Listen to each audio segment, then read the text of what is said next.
नमस्कार मित्रों, आप सभी का इस ऑनलाइन प्लेटफॉर्म पर हार्दिक स्वागत और अभिनंदन।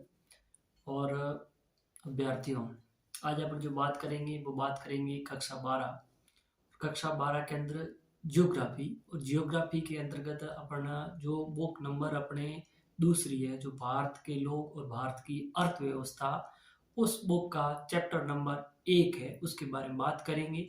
और विद्यार्थियों, इसके अंतर्गत अपन उन प्रश्नों के बारे में चर्चा करेंगे जो प्रश्न बोर्ड परीक्षा 2023 के अंतर दो 2000 जो अपना बोर्ड परीक्षा होगी 2023 की, उस 2023 की बोर्ड परीक्षा में इस अध्याय में से किस प्रकार का प्रश्न आएगा, उन प्रश्न के बारे में बात करेंगे। और विद्यार्थियों, जब मैं चैप्टर के या इस अध्याय की बात करता हूं तो ये अपन देखते हैं कि ये जो चैप्टर है विद्यार्थियों, ये चैप्टर 1.5 नंबर का है। और इस चैप्टर में से विद्यार्थियों एक प्रश्न आएगा। कितना प्रश्न आएगा? एक प्रश्न आएगा। और वो प्रश्न कितने अंक का रहेगा विद्यार्थियों? वो प्रश्न रहेगा 1.5 अंक का। और वह प्रश्न है, किस प्रकार का प्रश्न होगा विद्यार्थियों? वो प्रश्न है लघु उत्तरीय प्रश्न, और जो 1.5 नंबर का होगा। और विद्यार्थियों, आपको पूर्ण विश्वास और भरोसा दिलाता हूं कि इस चैप्टर में जो एक 1.5 नंबर का प्रश्न आएगा, वह प्रश्न अपन जिन प्रश्नों के बारे में चर्चा करेंगे, उन प्रश्नों में से ही आपको बोर्ड परीक्षा में मिलेगा। और आप पूर्ण रूप से इस पर बिलीव यानी विश्वास करिए विद्यार्थियों। और अपन जिन प्रश्नों के बारे में चर्चा करेंगे, उन प्रश्नों को अच्छी तरह से याद कीजिए विद्यार्थियों। और यही प्रश्न आपको बोर्ड परीक्षा में मिलने वाले हैं। और जब अपन इन प्रश्नों के बारे में चर्चा करेंगे और आप इन प्रश्नों को विद्यार्थियों अच्छी तरह से याद कर लेंगे, तो आपके अंक भार है उसके अंदर वृद्धि हो सकती है। और अपना इस मतलब ये प्रश्नों को लेकर के अपन जो हमेशा प्रत्येक चैप्टर से संबंधित एक मिशन चलाएंगे, जिसके अंतर्गत अपन ये कहेंगे कि जियोग्राफी में 100 में से 100 अंक है वो किस प्रकार से हासिल करें। इस प्रकार से इस मिशन को चलाने के लिए प्रत्येक अध्याय से संबंधित इंपॉर्टेंट प्रश्न होंगे, परीक्षा की दृष्टि से वो आपके समक्ष प्रस्तुत किया जाएगा। और विद्यार्थियों, आप इन ये जो अध्याय में से जो प्रश्न आपके समक्ष रखे जाते हैं, उन प्रश्नों पर पूर्ण रूप से विश्वास करिए और मनोयोग के साथ उन प्रश्नों को याद कीजिए, ताकि अपने अंक है या अपने मार्क्स है वो अच्छे आ सके परीक्षा में। और अपन बिना देरी के विद्यार्थियों बात करते हैं कि इस चैप्टर में से किस प्रकार का क्या प्रश्न आएगा, किस प्रकार के प्रश्न आने की संभावना है। और ये विद्यार्थियों ये भी बता देता हूं कि जो ये प्रश्न है, ये प्रश्न पूर्व परीक्षा में आए हुए और जो बोर्ड पैटर्न का जो आधार है, उस आधार के आधार पर उसके प्रकार का एक प्रश्न है वो आपको यहाँ बताया जाएगा। जिस चैप्टर में जिस प्रकार का जो प्रश्न आएगा, उस प्रश्न के बारे में अपन यहाँ चर्चा करेंगे। तो इसका मतलब इस चैप्टर में से लघु उत्तरीय प्रश्न आएगा। तो अपन जितने भी प्रश्नों के बारे में चर्चा करेंगे वो सिर्फ विद्यार्थियों लघु उत्तरीय प्रश्न के बारे में ही चर्चा करेंगे। अपन बिना देरी किए बात करते हैं किस किस प्रकार के प्रश्न है, उन आने की संभावना है, उन प्रश्नों के बारे में बात करते हैं विद्यार्थी। और देखते हैं विद्यार्थियों कि जो पहला प्रश्न है कि राजस्थान, झारखंड, प्रायद्वीपीय भारत के राज्य उस जनसंख्या के केंद्र क्यों बनते जा रहे हैं। प्रश्न ये कह रहा है विद्यार्थियों कि राजस्थान है, झारखंड है और प्रायद्वीपीय भारत के जो राज्य, इन राज्यों में जनसंख्या है वो तेज गति से क्यों केंद्रित हो रही है, या जनसंख्या है उसमें वृद्धि हो रही है, इसके पीछे क्या कारण है। उन कारणों के बारे में ये प्रश्न आपसे विद्यार्थियों पूछा गया है। पर विद्यार्थी अपन बात करेंगे जो कौन कौन से कारण हो सकते हैं, उन कारणों को अपनी कॉपी के अंदर किस प्रकार से आपको प्रेजेंटेशन करना है या उस कारणों को किस प्रकार से लिखना है, उसके बारे में बात अपन बाद में करेंगे। और अगले प्रश्न की ओर बढ़ते हैं विद्यार्थियों। और अपना अगला प्रश्न है कि दिल्ली, मुंबई, कोलकाता और जयपुर इन नगरों में उस जनसंख्या का सांद्रण क्यों है। और दूसरा प्रश्न क्या कह रहा है विद्यार्थी? दिल्ली है, मुंबई है, कोलकाता है और जयपुर, ये जो शहर है या जो नगर है, इन नगरों में उस जनसंख्या का सांद्रण क्यों, यानी जनसंख्या है वो ज्यादा जो केंद्रित है वो क्यों हो रही है, जनसंख्या अधिक इकट्ठी क्यों हो रही है, इसके पीछे क्या कारण है, उसके बारे में प्रश्न विद्यार्थी आपसे पूछा गया। और अगले प्रश्न की बात करते हैं विद्यार्थियों। अगला प्रश्न कि काय की घनत्व किसे कहते हैं, यानी काय की घनत्व या एक अपने पढ़ा था कृषि घनत्व। ये कायिक घनत्व या कृषि घनत्व क्या है उसके बारे में बात की है। और फिर आगे कह रहा है इसी के अंदर कि भारत के सर्वाधिक जन घनत्व वाले 3 राज्यों के नाम। भारत के अंदर ऐसे 3 राज्य कौन से हैं जिनका जनसंख्या घनत्व है वो सर्वाधिक उन राज्यों की। एक तो आपको कायिक जन घनत्व क्या है विद्यार्थियों उसकी परिभाषा लिखनी है। दूसरी बात कि भारत के अंदर के सर्वाधिक जन घनत्व रखने वाले सबसे ज्यादा जन घनत्व रखने वाले 3 राज्यों के नाम है वो भी आपको विद्यार्थियों लिखने।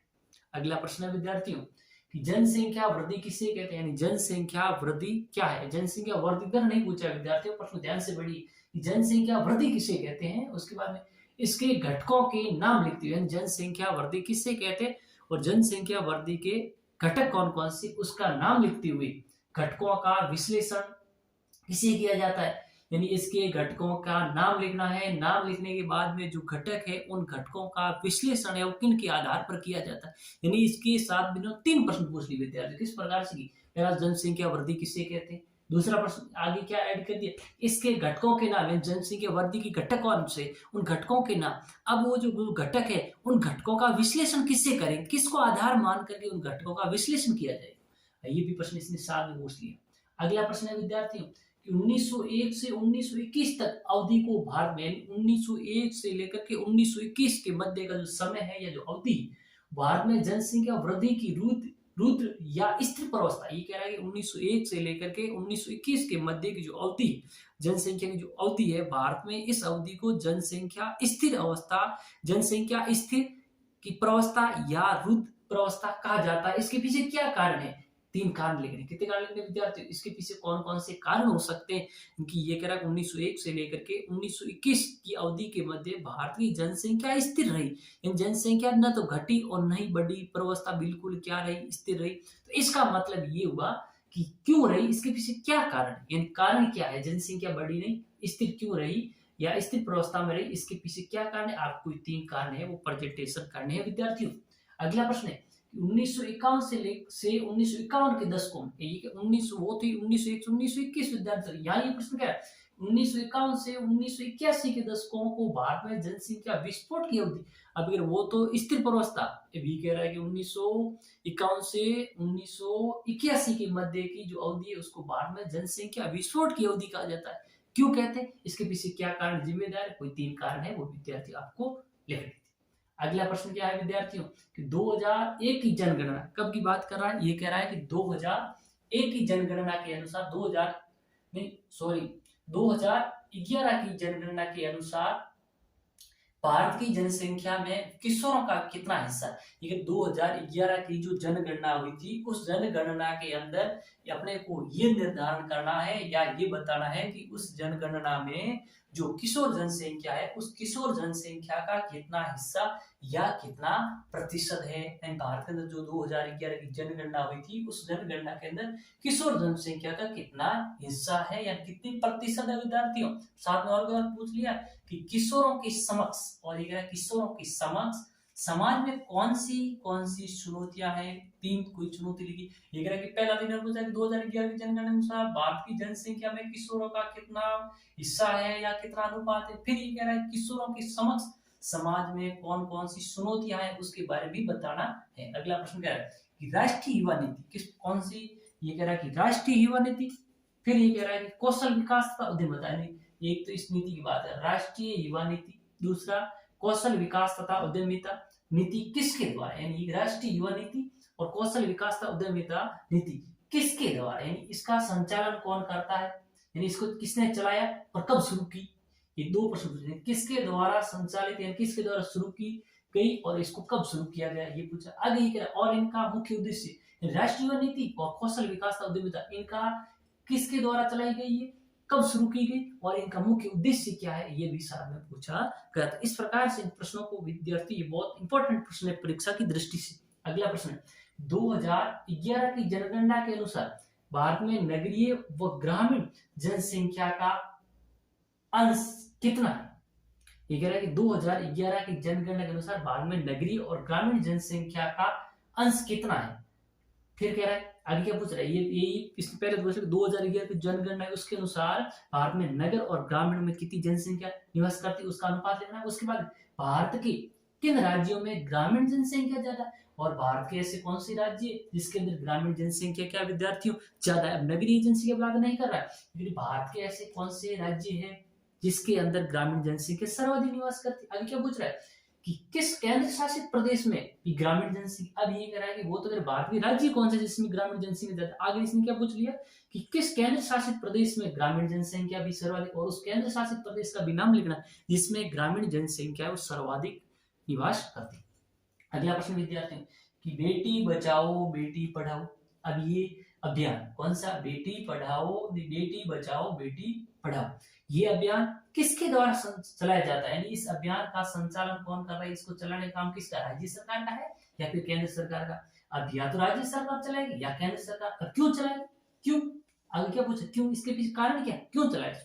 इस प्रकार से 10 प्रश्नों के बारे में चर्चा की। अगले प्रश्न की ओर बढ़ते हैं विद्यार्थियों, और अपना अगला जो प्रश्न है विद्यार्थियों वह है आर्थिक दृष्टि से भारत की जनसंख्या को कितने वर्ग, ये आर्थिक दृष्टि से भारत की जनसंख्या को कितने वर्गों में, यानी आर्थिक दृष्टि से भारत की जो जनसंख्या, इस जनसंख्या को कितने वर्गों में बांटा गया। फिर आगे क्या कह, और परिणाम परिभाषित कीजिए, यानी कितने वर्ग, उन वर्गों के नाम लिखने के साथ साथ विद्यार्थियों उन वर्गों की क्या लिखनी है, आपको परिभाषा भी लिखनी है।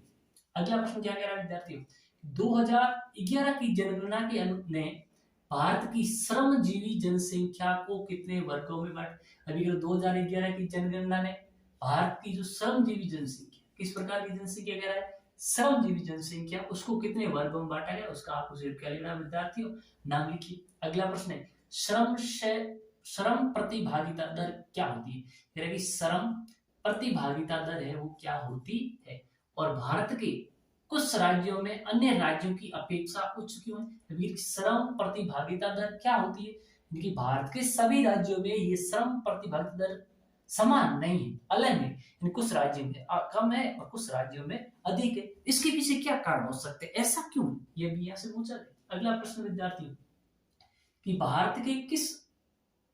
भारत के प्राथमिक सेक्टर में, यानी भारत के प्राथमिक सेक्टर, द्वितीय सेक्टर और तृतीय सेक्टर में कितने प्रतिशत जनसंख्या संलग्न है, यानी प्राथमिक सेक्टर में कितने प्रतिशत जनसंख्या कार्यरत है, द्वितीय सेक्टर में कितने प्रतिशत है, और तृतीय सेक्टर में कितने प्रतिशत जनसंख्या है वो संलग्न है। और साथ में कृषि सेक्टर में सर्वाधिक जनसंख्या संलग्न, ऐसा क्यों, और साथ साथ में ये कह रहा है कि अपने को तीनों सेक्टरों में कितनी परसेंट जनसंख्या है संलग्न है, उसकी परसेंटेज लिखनी है। उसके बाद में इसने ये भी पूछ लिया कि कृषि सेक्टर में सर्वाधिक जनसंख्या संलग्न है, ऐसा क्यों। इस प्रकार से विद्यार्थियों अपन ने कुल 15 शब्द प्रश्नों के बारे में चर्चा की, और ये प्रश्न है किस प्रकार के लघु उत्तरीय प्रश्न है विद्यार्थियों, और प्रत्येक प्रश्न है वो 1.5 अंक का, कितने अंक का है, 1.5 का।